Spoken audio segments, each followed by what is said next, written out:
Барлықтарыңызға қайырлы күн, құрметті менің алтын оқырмандарым.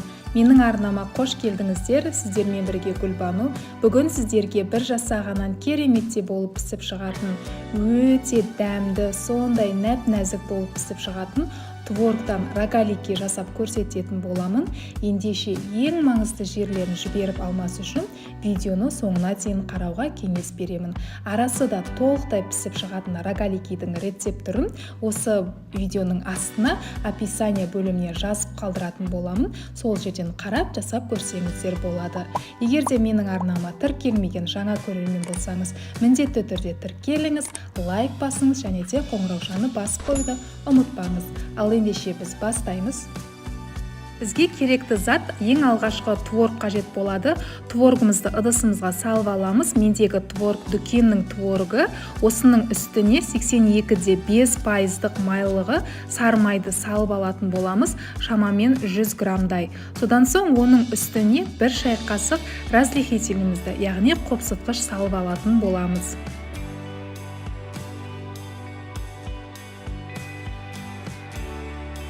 Ендігі кезекте дәміне қарай ванилин саламыз. Шамамен 1 шай қасықтай ванилинді салып алатын боламыз. Ендігі кезекте вилканың көмегімен осының барлығын осылай майдалап алатын боламын. Егер де сіздерде арнайы езгіш құралдарыңыз бар болса, сол құралды пайдалансаңыздар болады. Ал егер де жоқ болса, осылай мен сияқты вилканың көмегімен майдалап алсаңыздар да болады.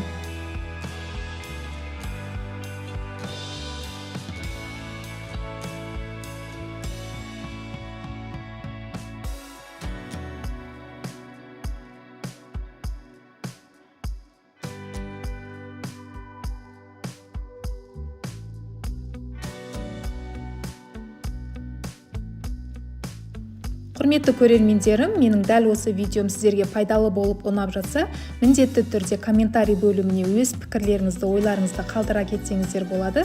Сіздердің әрбір қолдауларыңыз мен үшін өте маңызды. Мінекей вилканың көмегімен осылай жақсылап езіп майдалап алғаннан кейін дәміне қарай құмшекерімізді салып алатын боламыз. Менің балаларым тәттіні жақсы көргендіктен көбіректеу салдым. Егер де сіздерде жаңағы тәттіні қатты ұнатпайтын болсаңыздар, онда шамалап салсаңыздар да болады. Құмшекерімізді салып алғаннан кейін де жақсылап осылай вилканың көмегімен түйіршік қалмайтындай етіп езіп майдалап алатын боламыз.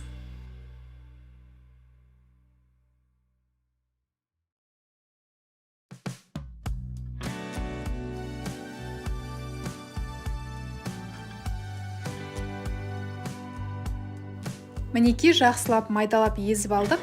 Енді осының үстіне електен өткізілген ұнымызды салып алатын боламыз.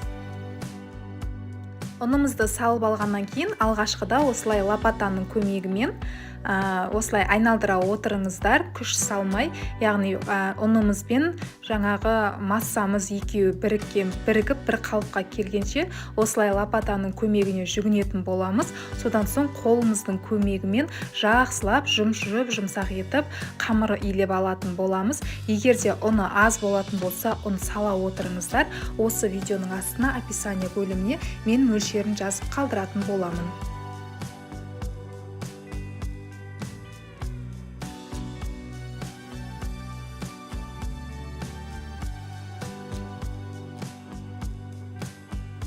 Міне осылай қолымыздың көмегімен жұмсақ етіп қамырымызды илеп алатын боламыз.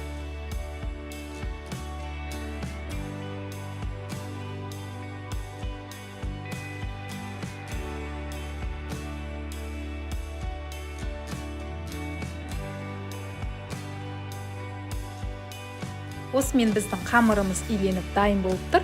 Көріп тұрғандарыңыздай өте жұмсақ, сондай нәп-нәзік қамыр шықты.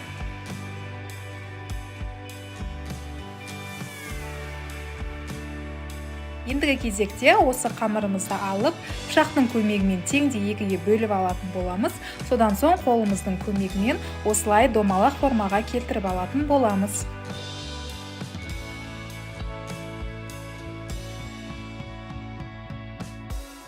Ендігі кезекте дайындап қойған қамырларымызды алып, оқтаудың көмегімен дәл видеодағыдай жайып алатын боламыз.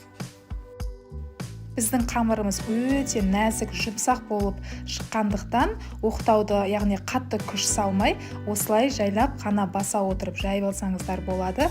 Ұн сеуіп жайсаңыздар да болады, бірақ мен ұн сеппедім. Осылай қамырдың өзін оқтаумен ақырын ғана басып жайып алдым. Мінекей осылай дөп-дөңгелек етіп жайып алғаннан кейін, енді осының үстіне құмшекерімізді салып алатын боламыз.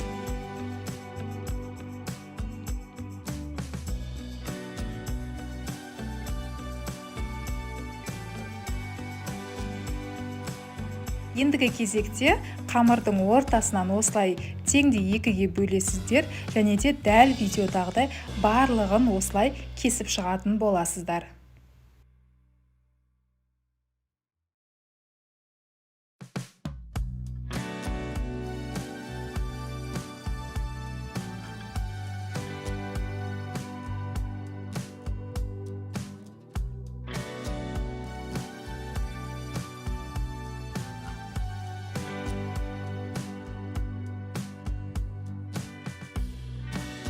Мен көрсеткендей етіп, дәл видеодағыдай пышақпен осылай кесіп шығуға болады. Дәл қазір сіздерге, яғни рогаликидің формасын шығарып, орауды үйрететін боламын, яғни көрсететін боламын. Дәл осылай жасасаңыздар, рогаликилеріңіз әдемі болып шығатыны сөзсіз.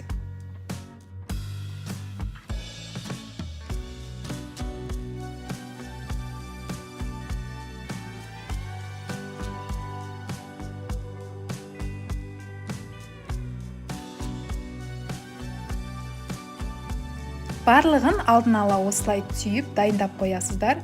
Өте керемет жұмсақ болып пісіп шығады.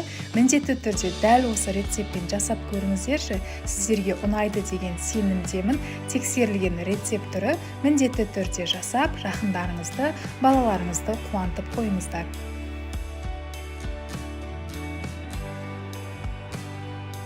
Ендігі кезекте противенге салып аламыз және де алдын ала қызып тұрған пеште 180 градуста 15-20 минут аралығында пісіріп алатын боламыз. Осымен менің рогаликилерім 20 минут аралығында пісіп шықты. Өте нәзік, жұмсақ болып пісіп шықты. Жақындарыма, балаларыма өте қатты ұнады. Міндетті түрде жасауға кеңес беремін. Және де әсемдік ретінде осылай бетіне сахарная пудра сеуіп ұсына берсеңіздер болады. Барлықтарыңызға ас болсын. Назарларыңызға үлкен рахмет, құрметті көрермендерім. Келесі видеоларда кездескенше міндетті түрде арнаға тіркеліңіз, лайк басыңыз және де пікір қалдыруды ұмытпаңыз.